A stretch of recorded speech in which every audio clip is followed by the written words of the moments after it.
What if I told you that this year's most dangerous global oil crisis wasn't diffused by the United States, nor by Saudi Arabia?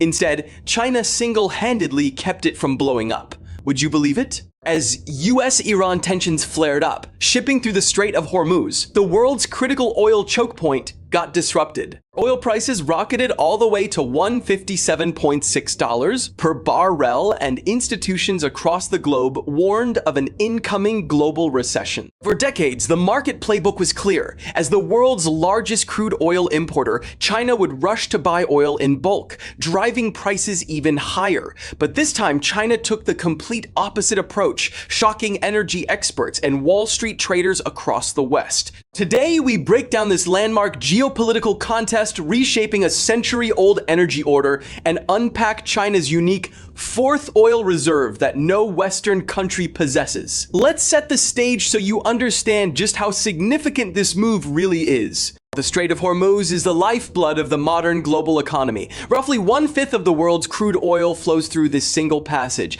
Any major disruption here can shatter global oil supply chains. When US-Iran conflict erupted and strait traffic slowed, global daily crude supply dropped by 12.8 million barrels. To put that number in perspective, that supply shortfall equals the combined daily output of Saudi Arabia and the United Arab Emirates. This unprecedented supply gap sent oil prices soaring. Dubai crude once hit $157.6 per barrel. Major investment banks sounded the alarm. Sky-high oil prices would crush consumer spending, stoke inflation, and drag the whole world toward recession. Conventional market wisdom predicted a global buying frenzy, with importers stockpiling frantically and prices spiraling out of control. Yet nearly everyone got it wrong. The world's top crude buyer, China, went against the grain. While every other nation scrambled to hoard oil, China did not step in to restock. Instead, it deliberately and methodically cut back its crude oil imports. In Q2 this year, China's crude imports fell sharply.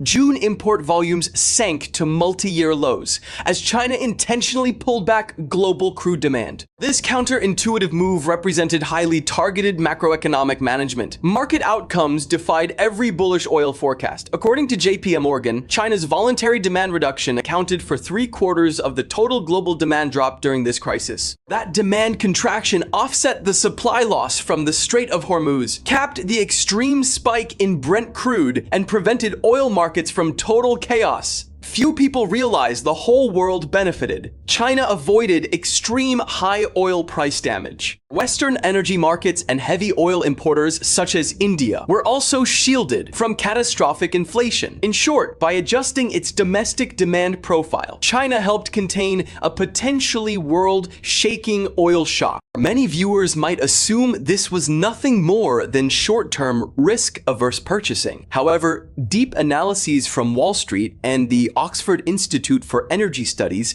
paint a far more transformative picture. This was no temporary fix. It marks a brand new China-specific energy strategy, what analysts call the fourth oil reserve, demand elastic reserve. Traditionally, there exist only 3 categories of global oil reserves: produced commercial stockpiles, national strategic petroleum reserves, and undeveloped underground oil fields. Oil producers and consumers around the world all understand and build these 3 forms of reserves. China's fourth oil reserve breaks this old framework. It is not about storing more oil. It is about having the capability to use less oil or even avoid oil consumption entirely. Put simply, China has a one-of-a-kind capability. Depending on oil prices and geopolitics, it can pause, delay, or substitute massive volumes of oil consumption, actively manage national crude demand, and seize market leverage. This demand elastic reserve rests on 4 core strengths, none of which are fully available to Western nations: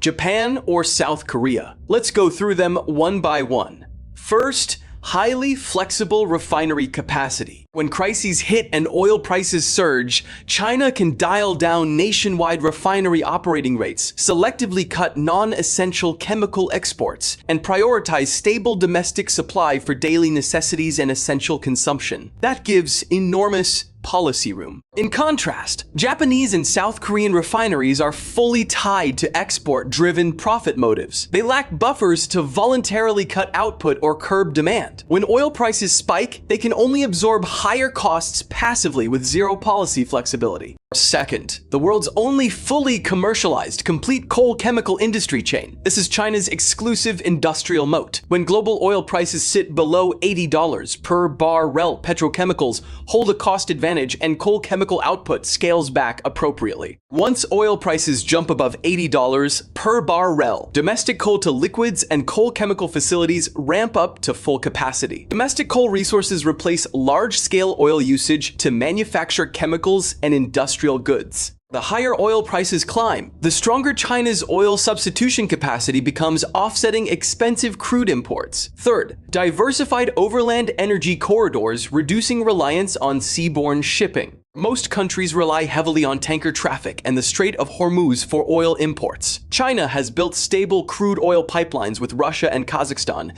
paired with domestic crude output, forming land-based supply routes independent of ocean shipping. If maritime trade gets disrupted by geopolitical conflict, overland pipelines maintain steady supply. This strategic safety cushion is simply unavailable to Japan and South Korea, which are almost entirely sea-dependent. Fourth, mass-market new energy vehicles displacing gasoline-powered cars, steadily cutting oil consumption in transportation. New energy vehicles now make up over 60% of monthly domestic auto sales. EV-driven substitution is irreversible. Hard numbers back it up. China's EV fleet cuts daily oil demand by 1.5 million barrels. It steadily reduces rigid gasoline dependency for transport, softening domestic exposure to global oil price swings. Most importantly, this whole energy system runs on AI-powered centralized coordination. Homegrown AI supply-demand simulation software integrates data across refineries, oil pipelines,